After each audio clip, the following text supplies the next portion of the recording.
আসসালামু আলাইকুম ভিউয়ার্স, প্রথমে জানিয়ে দিব ব্রেকিং বিষয়। রীতিমতো চমকে যাবেন, এবার কিন্তু ধরা খেল উপদেষ্টা আসিফ এবং তার বাবার অপকর্ম যেভাবে তথ্য তুলে ধরল বাংলা ভিশন, তার রীতিমতো চমকে যাবেন। কিভাবে আসিফের বাবার দাপটে মুরাদনগরের সারা 3 পরিবার, লোমহর্ষক সেই চিত্র তুলে ধরবো আপনাদের মাঝে।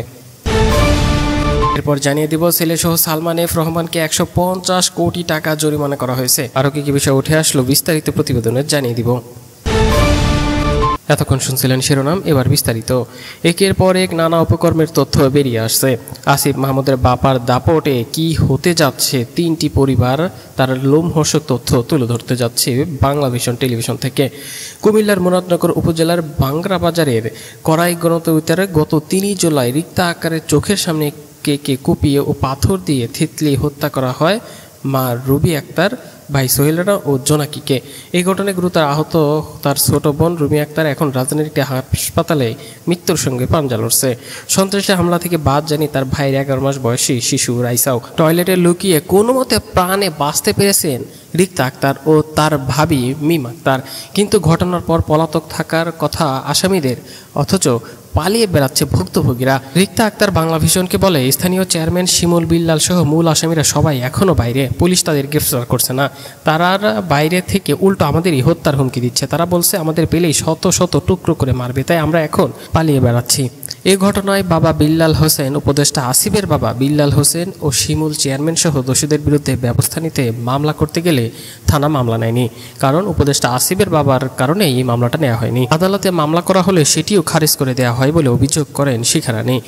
স্কুলের তৎকালীন সভাপতি স্থানীয় ব্যবসায়ী মোহাম্মদ আলীর অভিযোগ প্রায় একই রকম। সেই সময় অর্থ আত্মসাতের ঘটনায় আসিফের বাবা অর্থাৎ উপদেষ্টা আসিফের বাবা বিল্লাল হোসেনের বিরুদ্ধে ব্যবস্থা নেওয়ার এখন ছেলে উপদেষ্টা হওয়ার পর তার প্রতিশোধ নিচ্ছে বলেও দাবি করে তারা।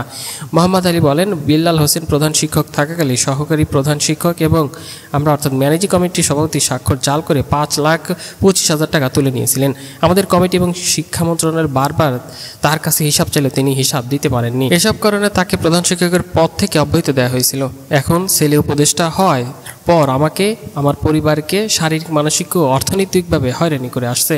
মোহাম্মদ আলী দাবি করে তাকে চট্টগ্রাম থেকে পুলিশ দিয়ে ধুটিয়ে রিমান্ডের নামে চরম নির্যাতন করা হয়। পরে আসিফের বাবার সহযোগে মাসুদের মাধ্যমে 30 লাখ টাকা ক্ষতিপূরণ এবং গ্রামের সামাজিক কোনো কাজে অংশ না নেওয়ার মুচলেখা দিয়ে ছাড় পেতে হয় তাকে।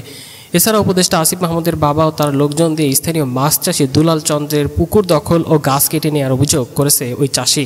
এই ঘটনায়ও শিমুল চেয়ারম্যান, সত্তার মেম্বার সালাউদ্দিন, মাসুদ ও বাসাররা জড়িত বলে অভিযোগ করেছে। এত কিছুর পরেও কেন উপদেষ্টা আসিফ মাহমুদের বাবাকে ধরা হচ্ছে না? উপদেষ্টা আসিফ কিন্তু এই দায় এড়াতে পারে না।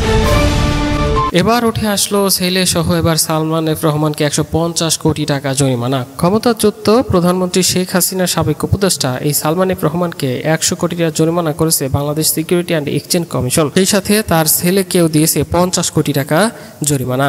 একই সঙ্গে পুঁজিবাজারের অনিয়ম ও বিনিয়োগকারীদের স্বার্থহানির অভিযোগে ব্যাংকের সাবেক চেয়ারম্যান সালমান এফ রহমান ও তার ছেলের সাবেক ভাইস চেয়ারম্যান আইম সাইমন ফজলুর রহমানের বিরুদ্ধে এই অ্যাকশন নেওয়া হয়। পুঁজিবাজারের নিয়ন্ত্রণ সংস্থা Bangladesh security and exchange commission 950তম সভায় সভাপতির সিদ্ধান্ত নেওয়া হয়েছে। সভায় সভাপতিত্ব করেন বিসিআইসির চেয়ারম্যান খন্দকার রাশেদ মাকসুদ।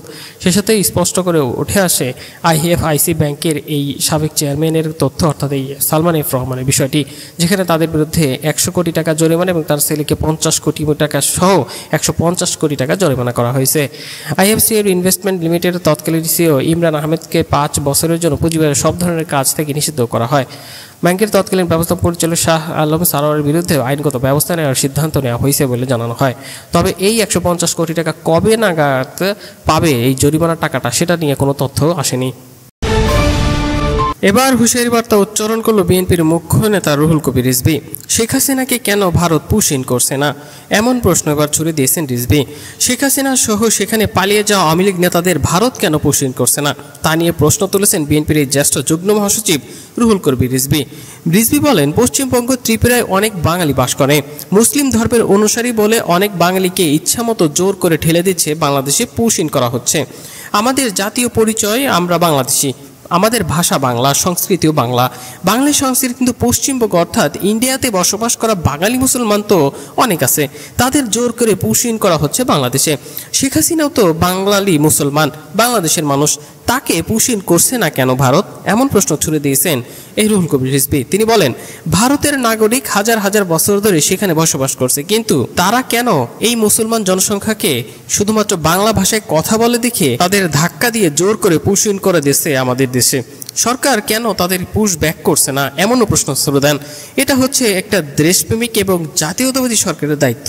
ভারতে পালিয়ে যাওয়া বাংলাদেশের দুর্বৃত্ত লুটেরা ব্যাংকের টাকা পাচারকারী এবং প্রকাশ্যে গণহত্যাকারীদের আশ্রয় দিয়েছে ভারত বাংলাদেশে তাদের পছন্দের সরকার চায়। সে সরকারকে জনগণ পছন্দ করুক আর না করুক তাতে তাদের কোনো দায় নেই, এমনটি উল্লেখ করে বিএনপি এই নেতা বলেন, তাদের মনোনীত ব্যক্তি থাকতে হবে যারা সাম্রাজ্যবাদী, দেশবাদী এবং যারা তখন অন্য কোনো দেশকে দখল করতে চায় তখনই এসব করে। এটা ইচ্ছা করে করছে ভারত, এমন দাবি করছে রুহুল কবির রিজভী।